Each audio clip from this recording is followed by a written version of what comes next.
What's going on, Giants fans? We're heading into week 2 of the 2025 New York Giants preseason, heading into a home-on-home matchup with the Jets this Saturday.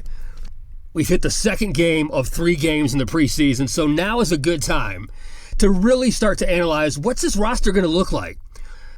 We got to see what kind of team we are, how close are we to being where we want to be, and why I continue to believe the Giants are going to be a lot better than a lot of people think.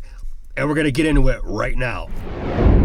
So to really start this whole video off right now, the hottest subject with the Giants in the last week since the Buffalo win, the first preseason game, has been the quarterback play. And let's be real, the quarterback play meaning Jaxson Dart. All NFL circles outside of this fan base nationally, everybody's talking about Jaxson Dart. A lot of people had him rated as the best rookie quarterback of the weekend that had his debut. And so when somebody like me hears that, a biased Giants fan, I'm like, okay, now the national media gets it. Everybody's kind of seeing what I thought we would see from Jaxson Dart. He was very, very impressive. You know, pretty much everything you wanted to see from Dart in that quick series, the quick couple series that he had, you saw it. The poise, the confidence, the ability to stand in the pocket, look down the field, you know, even with the face of pressure. He had even the play broke down a couple times. He had some nice runs. He showed his athleticism off. But in no way, shape, or form am I saying right now, am I making this case that Jaxson Dart has to be the starter for the New York Giants. That's not what I'm doing. Russell Wilson, and you've seen the flashes through camp, you've seen it in a lot of these training camp videos, and especially, and again today with the Jets in the joint practices. Russell Wilson was brought here to be that veteran quarterback that we can rely on. He's also going to tutor a young quarterback in Jaxson Dart. And nobody, I don't care who you are, how excited you are about the Giants, and how much you're fanning out right now about Jaxson Dart, nobody's saying that Russell Wilson is not going to be the week 1 starter. He's absolutely going to be the starting quarterback, and he was brought here exactly for that. But a lot of this argument that I'm seeing from the national circle, or mostly Giant content creators and the fan base itself, on why Jaxson Dart needs to sit for the majority, if not all, the season, is ridiculous. I don't understand it. I get it, you know, let him sit as much as possible. Let him learn as much as possible. But you only get experience in the National Football League by playing, by in-game experience. You can watch the highlight reels and he can watch game film on Wilson or Winston and learn as much as possible. But breaking down film might be great for, you know, Giant content creators or the YouTube in general. But for him, he's got to get those snaps. He's got to take the experience head on. And so for me, going into this season, I didn't really need to see what Buffalo, and I'm not basing all this on the Buffalo game. This has been my opinion since the day we drafted him. Because in all reality, the schedule is going to dictate how soon Jaxson Dart plays, right? If we're being brutally honest, the Giants have literally the toughest schedule in the entire National Football League. It's rated as the worst. Right out the gate, you got the 2 division games on the road, at Washington, at Dallas, where you never win. Always competitive against Washington. Should have beat them last year if you had a kicker dressed. But then you come home for your home opener in a primetime game against the Chiefs. The first 6 or 7 games are very tough. A lot of people think if the Giants are lucky, they'll get 3 wins. So all my point is, you know, we'll see how it pans out. Russ is going to be the starter. I have a lot of trust in Russ. I like Russell Wilson. I like what he can do for Jaxson Dart, even as a mentor. And of course, the moon ball, you know, it's going to help out. We haven't seen that here for these Giants receivers hitting them in stride in the last 6 years.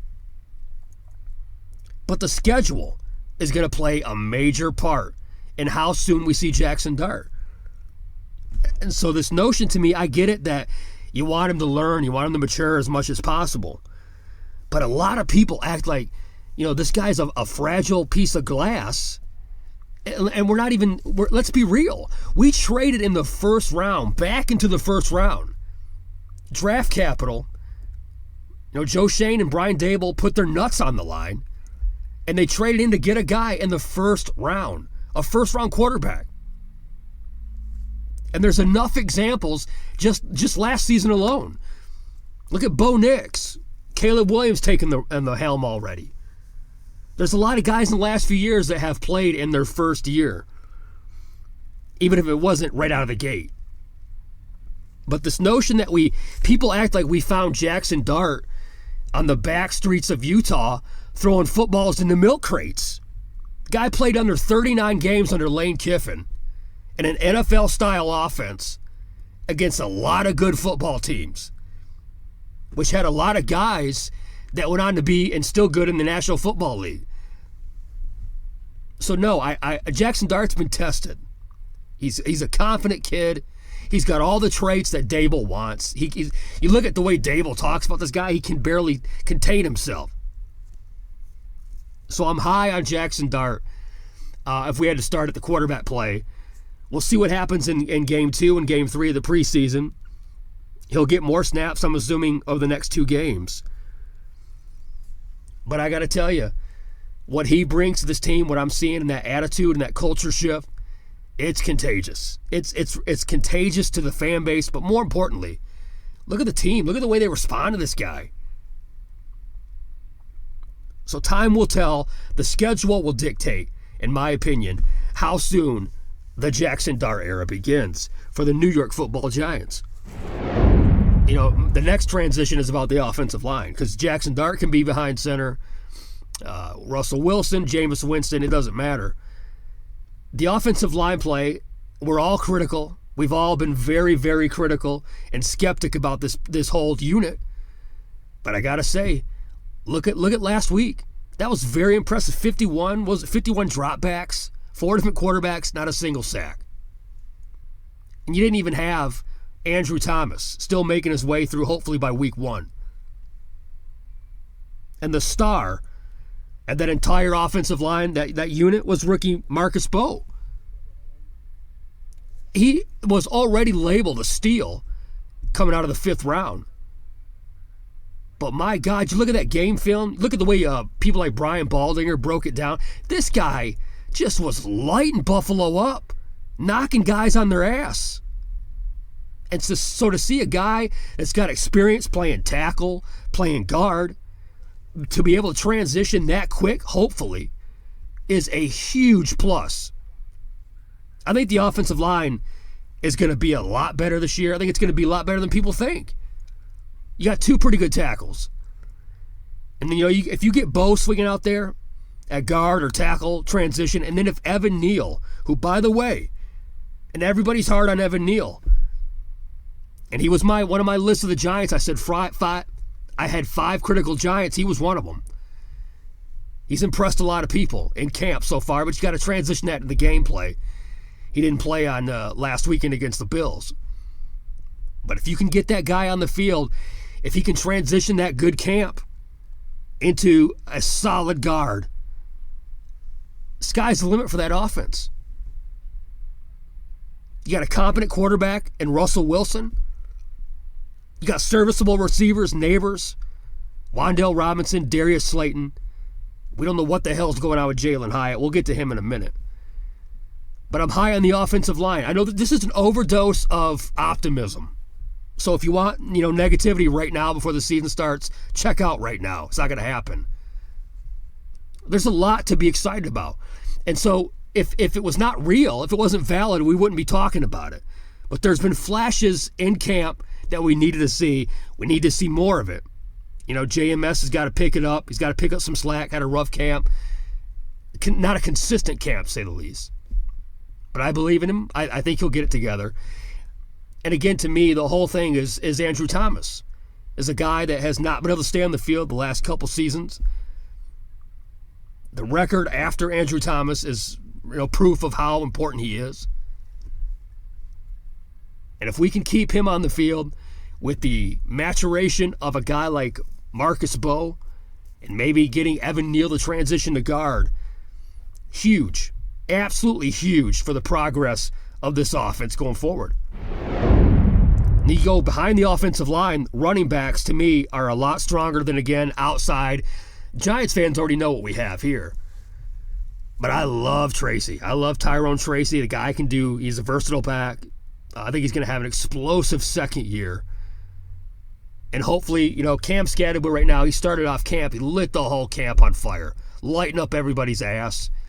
He was the highlight star of every day of camp until he has the hamstring issue, which I honestly don't think is as bad as people think it is. I think it's more of a precautionary thing right now. And you don't want a guy like that to have a lingering issue when week 1 comes around. So to me, sitting him out for the rest of camp, at least as far as the preseason games, I don't mind it. We'll see what happens next week as we gear up into the final preseason game. But Cam Scatterby is every bit as advertised. He's every bit of a Giant that we're used to seeing. He's got a Jeremy Shockey quality. He runs through a wall, a Mark Bavaro, Jeremy Shockey. The fans love this guy. His teammates love this guy. He comes out headbutting everything in sight, putting his head through brick walls. I love it. So I'm high in the running back room. Tracy, Scatterby can be used. I mean, he's in the passing game. It's going to be very interesting to see what happens, especially in the red zone with a guy like Scatterby. Then you got the veteran Singletary. And to me, the 4th spot on this running back unit is a guy, Dante Turbo Miller. I love this guy. Fast as shit, right? He's amazingly fast. He'll just light you right up. And his effort again in the Buffalo game, especially out of the receiving end of the running backs, outstanding. The problem is the Giants, for them to carry 4 running backs, Daboll's made it very clear. This guy's got to step up on special teams. They're going to have to find a spot to use him in a versatile way, but you cannot lose a guy like Turbo. I think those are your 4 guys. Unfortunately, a guy like Eric Gray trying to make the roster, he had injuries early on in camp, hasn't been able to get on the field. He's going to be a cut. And I'm confident with those 4 guys. You carry those 4 guys right then and there. You got a guy like, Turbo, if somebody goes down, if maybe Cam's not ready to go, fine by me. Let him sit as long as he needs to sit. So again, running back unit, a lot better than people think they are. Tight ends, very solid play all camp long. Theo Johnson in his second year, a lot of people expect a breakout season from this big monster. You still got Manhertz there. You got Bellinger. And then you got the guy that has, shown up in a lot of highlight reels and turns a lot of heads because he can do a lot. And you got the rookie Fedoni, who's really honestly showed a lot already in training camp, the preseason. Giants have a lot of confidence in this kid. Honestly, right now, I see the Giants taking 3 tight ends. And it's crazy to me to say it, but honestly, Bellinger or Manhertz is going to be the odd man out. And I would not be shocked if it's Bellinger. I like Belly a lot. I'd like to keep him.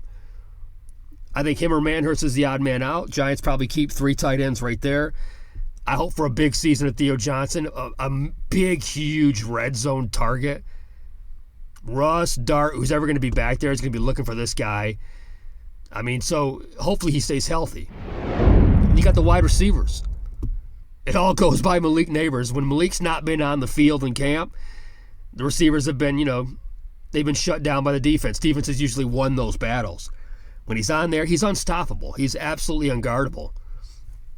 Much like Abdul Carter. You look at these clips coming out of camp, it's embarrassing. Malik is obviously one of the top receivers in the game. I'd say top 10, obviously, already. Big Darius Slayton fan. Waddell's got to stay healthy. But a shifty guy like that in the slot, use a guy like that. Russ can use a guy like that. Dart. I think hopefully we can unlock that potential. But speaking of unlocking potential, again, Jalen Hyatt. He's a guy I want to root for so bad. But he makes it so hard. He started out this offseason. He comes into camp. He's looking like a roided out monster. I'm, joking around, but he's gained 15 pounds of muscle. And for a guy that was a stick, that's a drastically looking different appearance. But with that speed, take the top right off. You put on some muscle. And then all of a sudden, Now, as you get closer to your first game, he's on the sidelines. We still don't really know what the hell's going on with Jalin Hyatt. He showed up on the sidelines 2 or 3 practices before the game against Buffalo. And the Jets practice today back in New York, or back in the Giants facility. He's on the sidelines, working on the sidelines, did not show up. I have no idea what's going on with Jalin Hyatt. The problem with Jalin Hyatt is, he's got a lot of potential. He'll probably, obviously, still make the team. I can't see the Giants, something happening where he's not on the roster between now and September. But boy, does he have a lot to prove by far. Outside of Evan Neal on the offensive side of the ball, nobody's got more to prove than Jalin Hyatt. And the Giants likely going to go 5-6 receivers here. You're going to keep Smith-Marset for special teams reasons as well. I think he's obviously safe. So you'll have him there. And then it's the battle of, these are the 3 guys that I've got right here who have just been battling all camp. You got Montreal Washington. You got Jaxson Dart's favorite target, little Jordan Humphrey. And then you got my favorite, the UDFA out of Notre Dame, Bo Collins. This is a big wide receiver. Was he 6'3", plays a lot bigger than that, does a lot of things well. And honestly, he started off hot, and he got hurt, missed a couple practices, and in that downtime, you saw Humphrey and you saw Washington really step out and make a name for themselves. It's hard to let a guy like Humphrey go, especially with what he's shown with Jaxson Dart.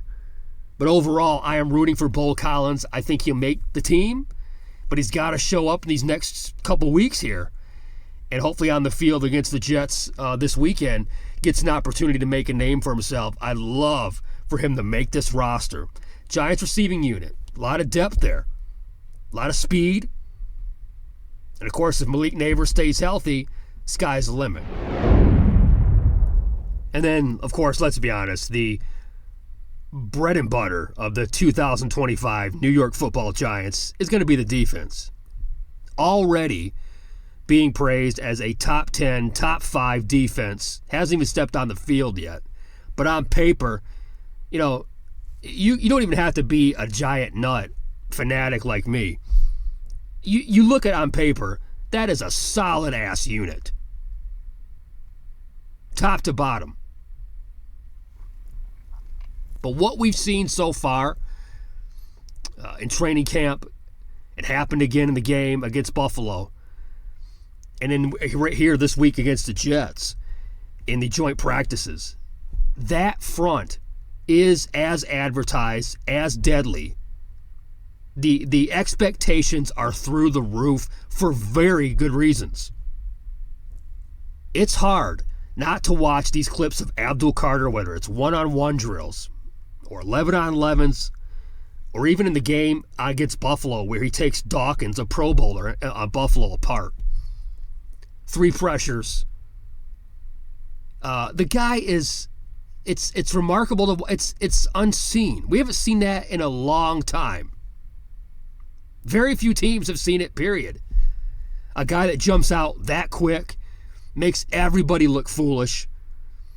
You see the way his teammates are raving about him. They know exactly what they're witnessing. A guy that was the 3rd overall pick by a lot of experts, was the best player in the draft. Fell right to the New York Giants. So for me, a defensive guy that loves the defensive side of the ball, to think of and see that potential, it's got me so excited. You look at Burns, and by the way, Brian Burns has made it very clear. He has stepped his game up this year. He's just in the last couple of days, especially at practice, a lot of people talking about Burns. Burns is almost like the forgotten man because of Abdul Carter. But this guy is one of the best in the game as well. And only now these guys are just only going to elevate each other. And I'm one of these guys that will continue to say it. I said it in my video of Critical Giants. You cannot sleep on Kayvon Thibodeau. Another guy came into this season, off-season, put on more muscle, best shape of his life, seems to be extremely focused. That's, again, these guys are feeding off one another. It's got that vibe. It's got that NASCAR vibe. that the Giants are used to the pass rush up front, setting the tone for the entire team. Not just the defense, but the entire team. Dexter Lawrence, you got the best and one of the best players overall, period, in the National Football League, anchoring that entire thing up front. Okay? You put that guy, and then you surround him with these guys, who each one of them are, a top guy at their position. That's crazy to think that we have that on this defense right now. In a pass rush like that, let's just be honest. You get a pass rush like that, it changes the entire dynamic of the game. This defense is a defense that if the Giants get a lead on somebody, it's going to be hard for offenses to overcome that. That's why I said, even in the championship years of the Giants, the best part of the defense was obviously the front. And I'm not saying that the secondary was lackluster, but compared to what the Giants had up front, it was nowhere near it. But it didn't have to be. It didn't have to be remotely on the same level because of what that front could do. Not only did the Giants have an incredible, and in my opinion, obviously biased as hell, the best front in the National Football League, but they got incredibly solid and gifted linebackers. Okereke, McFadden already playing his ass off. The guy needs to be re-signed already. But you got, these heat-sinking missiles, these linebackers that just, where's the ball? Boom, they're on it. And again, reminds me when the Giants had those years to back up that defensive front. You had a guy like, Antonio Pierce. You had a very solid linebacker unit, and we have that now. Giants defense up front, on paper, should be able to compete with anybody. Don't care how much you hate the Giants or how pessimistic you might be. That is an unbelievable front from the New York Football Giants. And then, of course, to round out that defense, you had that secondary. And going into this offseason, I know I've talked about it. A lot of people have talked about it. It's going to really, Deonte Banks is going to determine a lot. You bring in guys like Javon Holland and Debo, and these guys are already, top 10, top 15, whatever at their position, solid guys at their position, immediate upgrades. Giants now have a number one corner. In that battle between Cordell Flott and Deonte Banks, and then you got Drew Phillips, who might be the best overall, period. You got a guy like that coming into his second year, and I believe in Banks. I know that a lot of people get on him, and they should, rightfully so. The guy has trouble turning his head around when he needs to, but he shows so much that instinct to be a aggressive corner on the outside. I like the fact that him and Flott, and I'm a fan of Flott, I like the fact that that's iron sharpening iron. I like the fact that they're having a camp. Flott got hurt for a little bit, came back. Now they're both on the field. So to me, if Banks can be that guy, and I believe in him, and these guys can get the best out of each other, you have very, very solid corners between Debo, Drew Phillips, Flott, and Deonte Banks. And Tyler Nubin might be the most underrated out of everybody in the secondary. Now he gets joined by Javon Holland. Two very, very good safeties. The Giants, because the front is so good, I think people are sleeping on the fact that the back end is pretty damn good. Of course, we'll see how Shane Bowen uses these guys and uses the defense here in his second year. But I like every aspect of that defense. I really do. The only issue to me might be depth. If one or two guys go down, that's where you might, experience an issue in depth-wise from the New York Giants defense on the secondary. But for me, I look at it on paper, I see playmakers all over the field. I see the defense as obviously being the strong point of the entire team. It will carry that defense, and it will carry the Giants through that portion of the tough portion of the schedule. If the offense can stay healthy, this team, they're going to have to score obviously more than 20 points a game. But, healthy Giants playmakers on both sides of the ball, I'm very optimistic about where this team goes from here on out. And then before I forget, because, you run down, you forget that the fact is that we had a huge question mark. I brought this up, critical giant Gano. I have to say, hats off to this guy. Came back after missing the last couple years, having his season cut short. Big question mark going into the offseason, going into camp. Shows up into the Buffalo game and just nails 3 50-plus yarders. Mid-season form, looks ready as hell, and looks completely healthy. So, special teams, to me, is again, we saw the importance of what it's like to not have a kicker that you have confidence in and that you can rely on. Gano has to stay healthy, and that's going to be, look, that's the issue with a lot of these guys. The playmakers on both sides of the ball, Gano, special teams, health is obviously the major portion. But right now, optimism should be high because you break it down, and there's so much to be positive about. Yes, there's not been a snap in regular season, but you can feel it. You're a Giants fan right now. It doesn't matter how long you've been a Giants fan. You can feel something's different. The vibe, the culture, whatever you want to call it, is different. And it's not just because it's not September yet and the season isn't over because the leaves have changed yet. There is something different about the New York Giants. So we got 2 games left. At this point, as I'm recording this, we're 25 days to kickoff. And everything's going to get real. It's roster cuts. We got, we're going to get down to the 53-man roster. And there will be some surprises. Not going to say there's not going to be guys that we've talked about today that we'll be thinking, wow, I can't believe they got cut or they actually made the team. But if you're a Giants fan sitting here middle of August, you should be really high on the potential of this team going forward. You're in good hands. Dable's an excellent coach. Joe Shane had an outstanding draft. Now it's got to translate to the field. So I want to check in the pulse, let you guys know what I'm thinking right now as it's getting near the end of the summer and the start of the season. If you're a longtime fan, of course, of this channel, you obviously have been waiting for the bread and butter of this channel, which is you've been waiting for the hype videos. As you know, the hype videos usually come out close to kickoff. So if you're still listening to this podcast, by the way, thank you. But make sure you like and subscribe. This helps out the channel tremendously. I don't want everybody to know I'm doing this now full time. So you're going to see a lot more content out of me for the whole entire season. But the format's going to stay the same. I don't like to drop the hype videos, too far away from kickoff because it kind of loses the effect. So I like to keep it close. So you will see the first hype video closer we get to week 1.